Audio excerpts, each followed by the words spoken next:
महाकारुणिक सम्यक संबुद्धास आणि भगवंतांनी उपदेश केलेल्या धम्मास आणि त्यांच्या श्रावक संघास या तीनही रत्नांना सर्वप्रथम मी त्रिवार पंचांग प्रणाम करतो। विश्वरत्न बोधिसत्व डॉक्टर बाबासाहेब आंबेडकर आणि हजारो बौद्धांची माता रमाई या दोघांनाही त्रिवार पंचांग प्रणाम। राष्ट्रपिता महात्मा फुले सावित्रीबाई फुले यांनाही त्रिवार पंचांग प्रणाम। ज्या ज्या महामानवांनी ज्या ज्या महापुरुषांनी या जगामध्ये लोकांचं कल्याण झालं पाहिजे म्हणून आपले जीवन खर्ची केले, मग ते कोणत्याही जाती पंथ धर्माचे असो, त्या सर्वांना मी अभिवादन करतो। आणि या ठिकाणी भारतीय बौद्ध महासभेच्या वतीने दर रविवारी विहारात गेले पाहिजे हा बाबासाहेबांचा संदेश घेऊन या तालुक्यामधील भारतीय बौद्ध महासभेचे आयुष्यमान आदरणीय राहुलजी गायकवाड आणि आपली सगळी चमू हे मोठ्या उत्साहाने दर रविवारी प्रत्येक गावोगावी जाऊन लोकांना हा संदेश दिला जातो की बाबासाहेबांनी सांगितले की दर रविवारी बुद्धविहारी गेलं पाहिजे। त्या निमित्ताने आपले सगळे कामे बाजूला सारून ते तालुक्याचे पदाधिकारी असो की खेड्यागावातले पदाधिकारी असो, आपले हातचे कामे बाजूला टाकून सकाळी तयारी करून मोठ्या उत्साहाने ज्या ठिकाणी ज्या गावामध्ये ज्या विहारामध्ये कार्यक्रमाचं आयोजन केले जाते त्या ठिकाणी येतात। त्यांनाही माझं वंदन आहे। आणि या अशोकनगर गावामध्ये असलेले सर्व बौद्ध उपासक आणि उपासिका यांना मी जय भीम करतो। हिंसा आणि अहिंसा हा बौद्ध धर्मामध्ये आपण पाहत आहे की पहिलंच सील आपला आहे की पानाती पाता वेरमणी, म्हणजे हिंसा करू नये। परंतु हिंसा कोणाची होते कोणाची नाही होत हे हा एक संभ्रम असतो, हे बौद्ध धर्मामध्ये आपल्याला पाहून घ्यायचं आहे।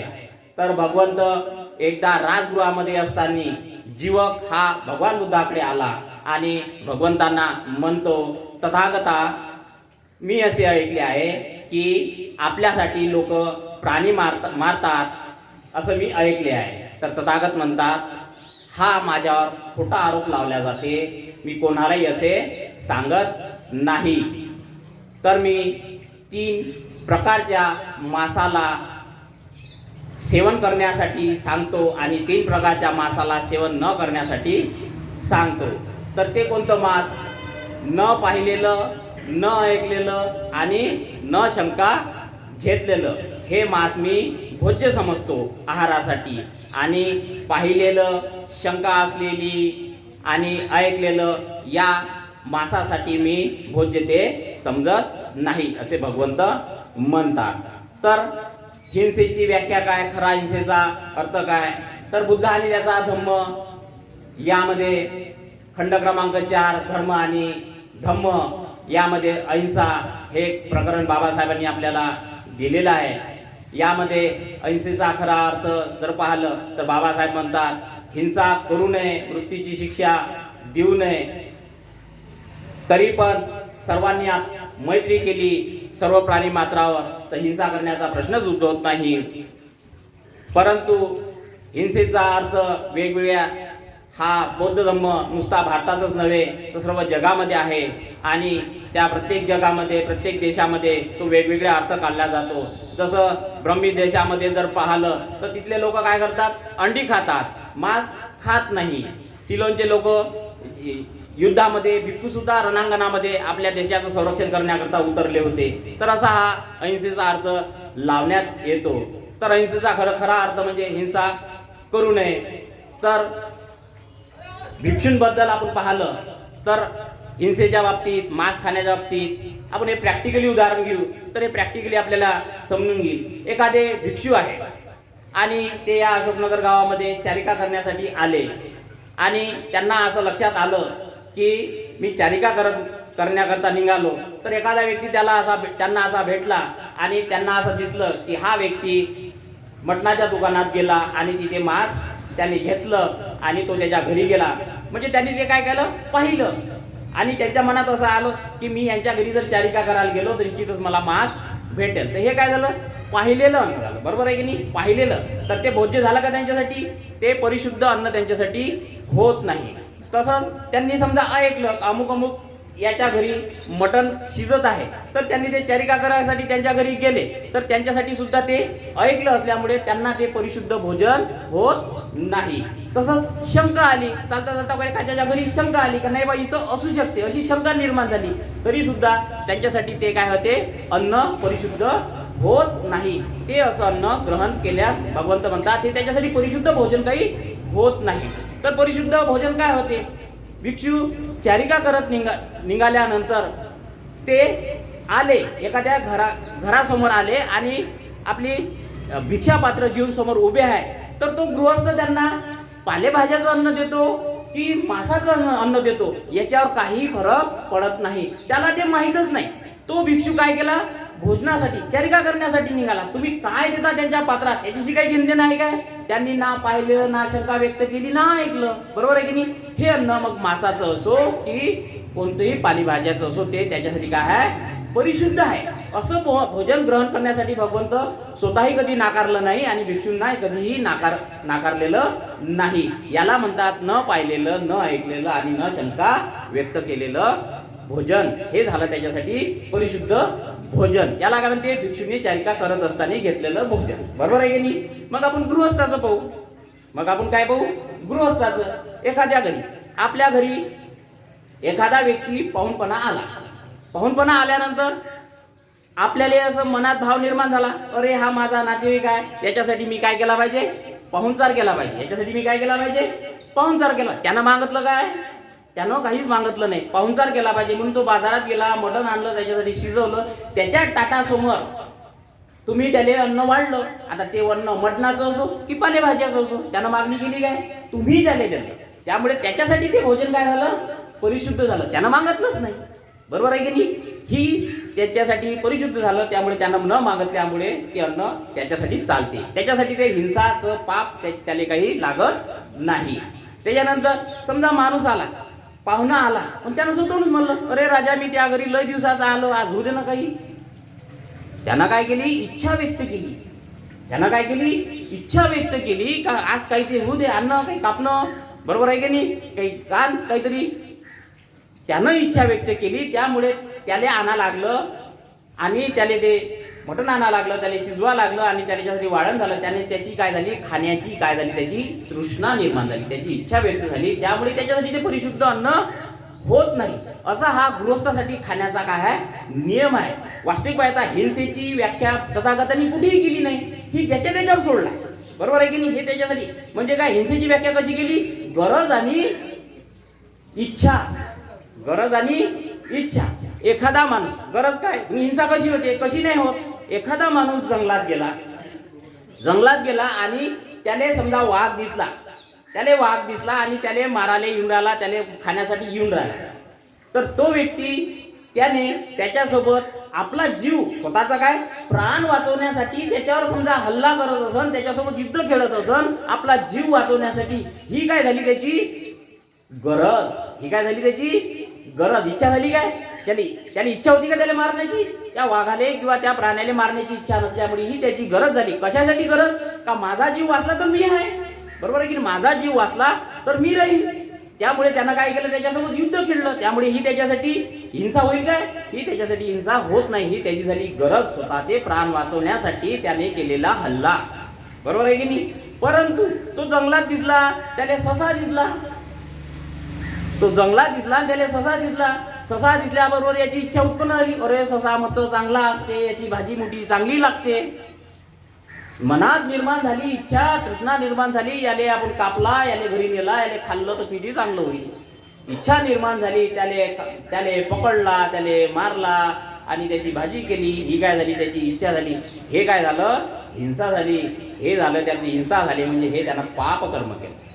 हे काय केलं त्यानं, पाप कर्म केलं. अशी जे असते इच्छा आणि गरज, ह्या दोघांवर ते हिंसा अवलंबून असते, हे तुम्ही समजून घेतलं पाहिजे, बरोबर आहे. तसंच हिंसा कशी होते, एखादा डॉक्टर आहे, त्यानं त्याच्याजवळ मरीज येते, बिमारीचे लोक येते, त्याने एखादा इलाज करण्याकरता त्याने जर सांगितलं का नाही बा याला ऑपरेशन करावं लागते, त्याला माहिती आहे याचं ऑपरेशन करावं लागते, सगळं काही बरोबर आहे, म्हणून तो शस्त्र चालवते, बरोबर आहे की नाही. त्याच्यावर करुणेने दयाने त्याला वाचवण्यासाठी शस्त्र चालवते. ही काय हिंसा झाली काही नाही, त्याला त्याचा जीव वाचवण्यासाठी त्याला शस्त्र चालवते, म्हणून ती हिंसा होत नाही. परंतु तोच एखादा डॉक्टर त्याच्याजवळ एखादा बिमार माणूस आला आणि तो त्याच्या नातेवाईकाला म्हणत असन का बा गोळ्या घेऊनही जर तो दुरुस्त होत असन, परंतु तो म्हणत असन पैसे कमावण्यासाठी नाही, याचं ऑपरेशन करावं लागते. काय करावं लागते? पैसे कमावण्यासाठी. तो जर म्हणत असन याचं ऑपरेशन करावं लागते, याला एवढा खर्च आहे, हे जर तो खोटं सांगत असन आणि त्याचं गोळ्या घेऊनही दुरुस्त होत असताना तो त्याले जर ह्या भावनेनं तो त्याचं ऑपरेशन करत असन, तर ही त्या डॉक्टरची काय झाली? हिंसा झाली. काय झाली? हिंसा झाली. तसंच दुसरं उदाहरण तुम्हाला सांगतो. एखादा न्यायाधीश आहे, त्याच्यासमोर एखादं काय झाली? एखादी केस आली आणि त्याला एखाद्याची शिक्षा द्यायची आहे. त्या केसवर त्याला काय द्यायची आहे? शिक्षा द्यायची आहे. मग तो जर न्यायाधीश त्याला द्वेष भावनेनं नाही बा याचं हा यानं खरंच त्यानं ते हिंसा केली किंवा त्यानं नाही केली किंवा तो गुन्हेगारीत खरंच दोषी आहे की नाही आहे, हे पाहत असताना त्याने या गोष्टी निग्लेक्ट करणे आणि त्याच्या द्वेष भावनेमधून जर त्याला शिक्षा देत असेल, तर ही न्यायाधीशाची झाली, त्याची हत्या झाली. हे काय करते न्यायाधीश? कारण की त्याच्या मनामध्ये द्वेष निर्माण झाला. पण हे द्वेष भावना न करून, कोणताही विषय त्याच्या मनामध्ये न करून, जे काही साक्षीदारासमोर जे काही सत्य सांगितलं त्याच्या आधारावर त्याला शिक्षा देणं, म्हणजे ही काही त्याची हत्या होत नाही, ही काही त्याचं पाप कर्म त्याला त्या गोष्टीचं लागत नाही. तसंच एखादा माणूस रोडनी चालला, 4 व्हीलर घेऊन चालला, 2 व्हीलर घेऊन चालला आणि चालता ह्या स्पीडनं चालला आणि अचानक एखादा प्राणी आला, एखादा माणूस आडवा आला आणि आडवा आल्यानंतर त्याला त्याची मारण्याची इच्छा झाली काय? नाही. परंतु देश भावनेनं क्रोधानं जर एखादा माणूस ज्याचं पटतच नाही, तो जर समोर आला आणि गाडी घेऊन अजून स्पीडनं वाढवली आणि त्याची जर हत्या करत असेल, तर ती झाली त्याची हत्या. ह्या हत्येचं त्याला पाप करणं लागते. परंतु अचानक एखादा व्यक्ती आला आणि त्याला मारण्याची काही इच्छा नाही, अरे हा मरून राहिला माझ्यामुळे, आता त्याला मी ब्रेक दाबू, हे करू, त्याच्या मनामध्ये करुणा मैत्रीचा भाव निर्माण होत असेल आणि तरी सुद्धा तो मरत असेल, कारण की ती स्पीड आहे गाडीचा, बरोबर आहे की नाही. तो अचानक आला, हा स्पीडनं चालला, तर त्याच्या मनामध्ये चित्तामध्ये त्याची मारण्याची अजिबात इच्छा नसली, पण तरी सुद्धा तो मरत असेल, तर ही त्याच्या चित्ताच्या भावनामध्ये मैत्रीचा भाव निर्माण होत असेल, तर ही त्याची हत्या होत नाही. अशा ह्या हिंसा आणि अहिंसेच्या काय आहे व्याख्या आहे. अशा तुम्ही ह्या गोष्टी समजून घेतल्या पाहिजे. मग गृहस्थाचं मांस खाणे पाहू आपण. गृहस्थाचं मांस खाणे म्हणजे काय?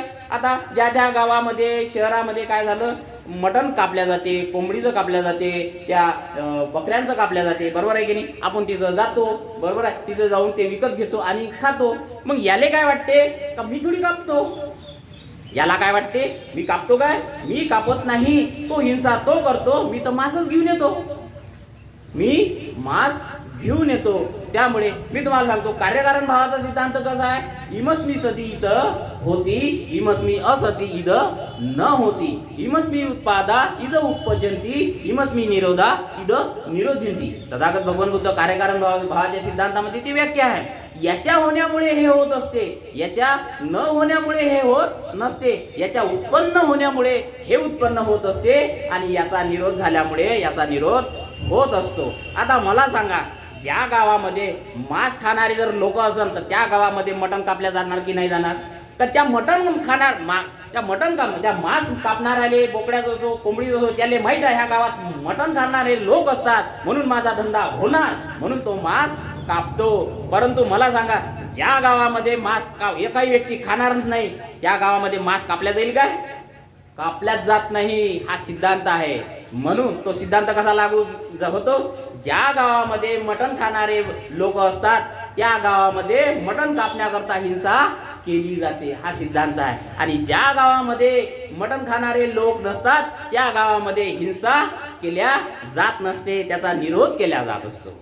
हा असा सिद्धांत आहे. आपण खातो म्हणून तो कापतो, एवढं लक्षात ठेवा. त्याचा तो उदरनिर्वाह आहे. आपण खातो म्हणून कापतो असा गैरसमज करू नये का तो हिंसा करतो, मी तर फक्त मांसच घेऊन येतो, असं होत नाही. माझ्या प्रॅक्टिकल वरून पहा, ज्या गावात एखादा मांस खाणारे लोकच नसन, त्या गावात तुम्हाला शरद घेऊन सांगतो, त्या गावामध्ये मांसच कापल्या जात नाही. मान्य कराल की नाही? मान्य कराल, बरोबर आहे की नाही? मग तुम्हाला सांगतो, तो जातो. आता बाबासाहेबांनी, बुद्धांनी त्याच्या धम्मामध्ये खंड क्रमांक 5 मध्ये संघ यामध्ये भाग क्रमांक 4 मध्ये उपासकांचा धम्म, भिक्षूंचा धम्म यामध्ये प्रकरण 3 भिक्षू आणि उपासक यामध्ये ओढ क्रमांक 24 मध्ये काय लिहिलं आहे बाबासाहेबांनी? हिंसा करू नये, मृत्यूची शिक्षा देऊ नये. काय म्हणते? मृत्यूची शिक्षा देऊ नये, हिंसा करू नये, कत्तल देण्याची आज्ञा देऊ नये. पहा माझा शब्द काय म्हणजे त्याच्यात बाबासाहेब? कत्तल करण्याची आज्ञा देऊ नये ही सुद्धा काय आहे? हिंसा आहे.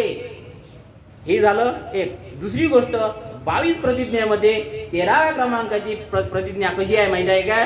मी सर्व प्राणी मात्रांचे लालन पालन करीन, हिंसा करणार नाही असं नाही आहे. पहा 13वी क्रमांकाची प्रतिज्ञा कशी आहे? मी सर्व प्राणी मात्रावर दया करीन आणि त्याचे लालन पालन करीन.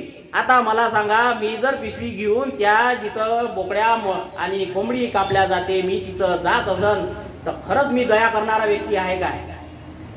माझ्या समोर तो क्रूरतेनं त्या प्राण्याला मारतो, मी ते डोळ्यानं पाहतो, खरंच मला त्याच्याबद्दल करुणा आहे काय? हा त्यानं विचार केला पाहिजे. बरोबर आहे की नाही? खरंच मी त्याचं लालन पालन करतो काय? हे पाहत असताना आपल्या मनामध्ये काय? आपण बुद्ध आहे, आपल्याला मैत्री शिकवली, आपल्याला करुणा शिकवली, काय आपल्याला आपल्या मनामध्ये त्याच्याप्रती तो ओरडतो, बोंबलतो, ते सुरीनं त्याला कापल्या जाते. तर विचार करा, चिंतन करा, तुम्ही प्रत्यक्ष अनुभव घ्या, प्रॅक्टिकली पहा का त्याच्यासमोर आपण उभा आहे, तो किंकाळतो, काय आपल्या मनामध्ये करुणा निर्माण होत नाही? बाबासाहेब म्हणजे त्याच्याप्रती लालन पालन आणि मी दया केली पाहिजे. बरोबर आहे की नाही? ते आपल्यासमोर पाहताना आपल्याला कसं वाटते? त्याच्यानंतर तुम्हाला सांगतो, कत्तल करण्याची आज्ञा देऊ नये. समजा एखादा माणूस, त्याला माहिती आहे अरे आज रविवारचा दिवस आहे, मटण आणलं पाहिजे, घरी शिजवलं पाहिजे, खाल्लं पाहिजे. असाच तो जर व्यक्ती जात असून सकाळी त्याला कुठं बाहेरगावी जायचं आहे, तो काय करतो? त्या हिंसा करणाऱ्याले अरे मला लवकर जायचं आहे म्हणते, याले लवकर काप म्हणते, ह्या बोकड्याले लवकर काप म्हणते. बेकार वाचा भंगली, वाचेनं पाप कर्म केलं. त्यानं कापलं काय? प्रत्यक्ष यानं कापलं काय? पण यानं आदेश दिला त्याला काप, मला लवकर जायचं आहे. कत्तल करण्याची आज्ञा देऊ नये, हिंसा होते. तुम्हाला असं वाटते मी थोडी कापतो? झाली नाही हिंसा. वाचेनं दुष्कर्म केले, दुष्कर्म. त्यानं जसे वाचेनं दुष्कर्म केले तसेच त्याला पाप कर्म लागलं. त्यानं आज्ञा दिली, याले काप म्हटलं. यानं जरी नसन कापलं, वाचा. तुम्हाला माहित आहे असे जे आज्ञा देतात हिंसेची, हिंसा करण्याचे, याचे माहित आहे का? याचं जेव्हा या पापाचं जेव्हा या कर्माचा जेव्हा परिपाक होतो तेव्हा माहित आहे का तुम्हाला हा कशा पद्धतीने मारला जातो? तुम्ही टीव्हीत ऐकलं असन, पेपरमध्ये ऐकलं असन. माहित आहे का? दंगे होते, हिंसाचार होते, तेव्हा काही लोक चाकू सुरा काड्या घेऊन येते आणि बेधंद कोणाला मारधूड करते. ते लोक काय म्हणते? अरे याले पकड, याले मार, याले पकड, याले मार. बरोबर आहे की? हे लोक आज आपण काय म्हणतो टीव्ही मध्ये पाहिलं का? म्हणजे ज्याचा दोष नसताना ते लोक मेले असं आपण ऐकतो का नाही? अरे ह्या हिंसेमध्ये ज्याचे दोषी नसताना तेही बिचारे मेले म्हणतो. बरोबर आहे? परंतु ते जे मरतात ते मरणारे लोक, त्यांचा काहीही दोष नसला, परंतु याचा जेव्हा विपाक येतो तेव्हा दुसरे जेव्हा आज्ञा देते तेव्हा याची हिंसा केल्या जाते. असे हे पाप कर्मचं फळ जेव्हा येते तेव्हा असे लोक त्याची आज्ञा देतात आणि त्याला मारल्या जाते. म्हणून हे कत्तल करण्याची आज्ञा देणे, अशा पाप कर्माच्या जेव्हा विपाक होतो तेव्हा त्याला त्याचे फळ भोगून द्यावे लागते. कराल ते भराल, पै पेराल ते उगवेल. हा एक काय कर्म सिद्धांत आहे. म्हणून तुम्ही लक्षात घ्या. तुम्हाला असं वाटत असेल की आपण फक्त जातो मांस आणतो, असं नाही. आपल्या मनामध्ये करुणा मैत्री असेल निश्चितच तर आपण ते अजिबात हिंसा म्हणा, मांस विक्री, मटण खाणे म्हणा, हे आपण प्रत्यक्ष, कारण की तृष्णा ही काय झाली? गरज झाली. मटण आणून खाणे, मांस आणून खाणे ही आपली इच्छा झाली, जिभेचे आपले चोचले झाले म्हणून ते खातो, ही तृष्णा झाली म्हणून ती हिंसा होते. तिथे काही गरज नावाची चीज नाही आहे, गरज काही नाही आहे. ते ही गोष्ट गरज आणि इच्छा, ह्या दोन गोष्टी जर तुम्ही समजून घेतल्या तर बाबासाहेब म्हणतात हिंसेची काही अशी व्याख्या भगवंतांनी दिलेली नाही. हे हिंसा करावी किंवा न करावी ही त्या व्यक्तीवर त्याने, कारण की शेवटी काय म्हणतात बाबासाहेब? त्याला प्रज्ञा आहे, ही त्याच्यावर का सोपवली? बाबासाहेब म्हणतात ही हिंसा करावी की न करू नये ही त्याच्यावर का सोपवली? कारण की त्याच्याजवळ प्रज्ञा आहे. प्रत्येक माणसाजवळ काय आहे? प्रज्ञा आहे. ही त्यानं समजून घेतलं पाहिजे का इथं हिंसा होते की अहिंसा होते. हे जर आपण समजून घेतलं तर निश्चितच आपल्याला खराखुरा हिंसा होते की नाही होत याचा अर्थ आपल्याला खराखुरा समजून घेतल्याशिवाय राहणार नाही. शेवटी बाबासाहेब म्हणतात, भगवंत म्हणतात, सर्व जगावर असीम मैत्री करा. असीम मैत्री केली तर हिंसेचा प्रश्नच उद्भवत नाही. सर्व जगावर जर आपण मैत्री केली तर हिंसेचा प्रश्न उद्भवत नाही. अशी आपण जगावर आपल्यापासून तर या अशोकनगर गाव असो, धामणगाव असो, की महाराष्ट्र असो, की भारत असो, की या जगातले सर्व समुदाय लोक असो, ते कोणत्याही जाती पंथ धर्माचा व्यक्ती असो, त्याच्यावर आपली मैत्री आणि करुणा झालीच पाहिजे. मग तो कोणत्याही जाती पंथ धर्माचा असो, कोणत्याही देशातला असो, तसेच समस्त प्राण्याविषयी, मग तो कोणताही प्राणी असो, त्या सर्व प्राण्याविषयी आपली मैत्री करुणा अशी झालीच पाहिजे. या ठिकाणी मला हिंसा आणि अहिंसा याबद्दल बोलण्याची जी भारतीय बौद्ध महासभेच्या वतीनं या अशोकनगर गावामध्ये जी मला संधी उपलब्ध करून दिली, मी त्यांचे आभार व्यक्त करतो. आणि माझे 2 शब्द आपण शांततेनं ऐकून घेतले त्याबद्दल मी आपला आभारी आहे आणि इथेच थांबतो. सर्वांना जय भीम करतो.